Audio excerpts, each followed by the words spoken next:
Today on News Digest, yet another oil refinery ablaze. Which of Ukrainian weapons did it? Coalition of the willing. Peace for Ukraine can be guaranteed by it. Putin invites Zelenskyy to Moscow, and that's just like inviting Roosevelt to Tokyo after Pearl Harbor. Hello, we are the Gays. I am Sasha, and you are welcome to the News Digest. In the early hours of September 5th, a massive drone assault targeted multiple regions across Russia, with reports of explosions and fires in at least 14 different areas. Nearly 100 drones were involved in the coordinated attack. In Ryazan, residents reported loud blasts and a fire breaking out at a local oil refinery. As of August 2nd, 2025, after another attack, this refinery has shut down about half of its production capacity. Footage appears to show a significant blaze in Russia's Lipetsk region. Drones struck the Energia plant in the city of Yelets. The Energia facility, which has been targeted by drones multiple times in the past, plays a key role in supporting Russia's military-industrial complex. The plant is reportedly involved in the production of components for guided aerial bombs. In Russian-occupied Luhansk, a refinery was hit during the first wave of the drone attack, followed by a second strike that targeted an ammunition depot. This latest wave of drone attacks shows just how far and fast things are escalating. With refineries, weapons plants, and ammo depots being hit, the pressure on Russia's war machine is clearly growing. At the International Defense Industry Exhibition in Poland, Ukraine showcased a wide range of ground robotic systems, FPV drones, and long-range unmanned aerial vehicles. The company Firepoint, already known for its developments such as the Flamingo and FP1, shared ambitious plans regarding ballistic weaponry, specifically the production of next-generation ballistic missiles FP7 and FP9. A key advantage is the use of proven technologies from the Flamingo cruise missile, allowing them to utilize existing components. The FP7 has a range of up to 200 kilometers, a maximum speed of 1,500 meters per second. It carries a 150-kilogram warhead and has a maximum flight duration of 250 seconds. It is designed for quick strikes on medium-range targets.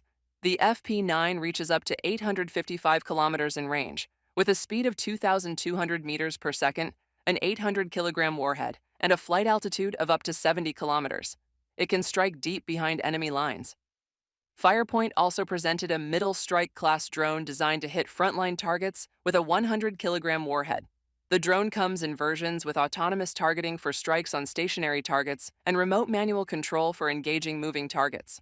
The FP2 is similar in design to its predecessor, the long-range FP1, which Ukrainian forces are already using to strike targets deep inside Russian territory. Firepoint will begin producing fuel for long-range missiles in Denmark, marking the first-ever Ukrainian arms production facility on NATO territory. This was announced by the Danish government on September 4th. This is another example of standing shoulder to shoulder with Ukraine.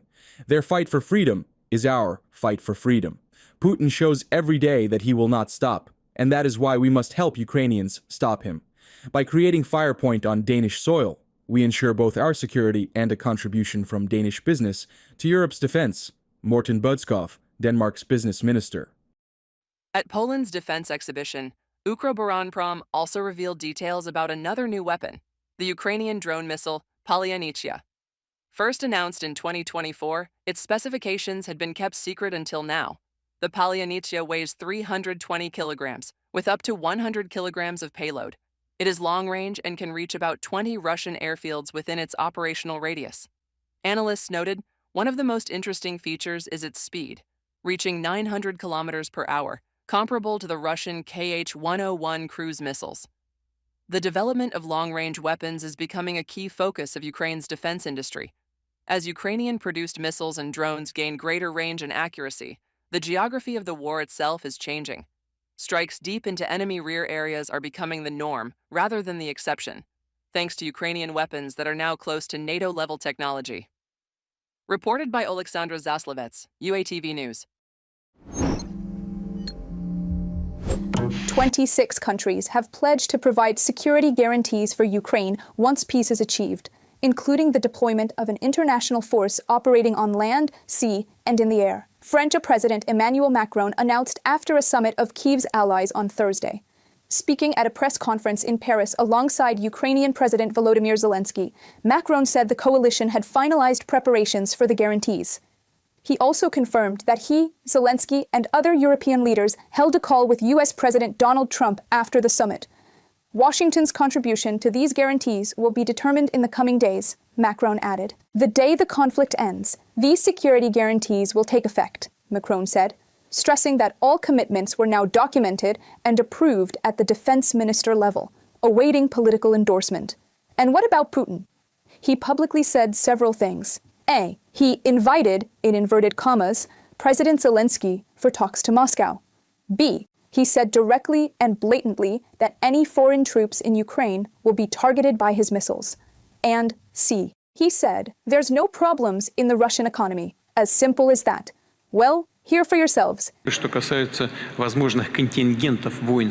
Regarding potential foreign military contingents in Ukraine, it is one of the root causes behind drawing Ukraine into NATO. Therefore, if some troops appear there, especially now, during military operations, we proceed from the fact that these will be legitimate targets for destruction. Now, the head of Sberbank of Russia knows it. We are in constant contact with him. He participates in many of our meetings, which are held, including those with me, with the government and the central bank.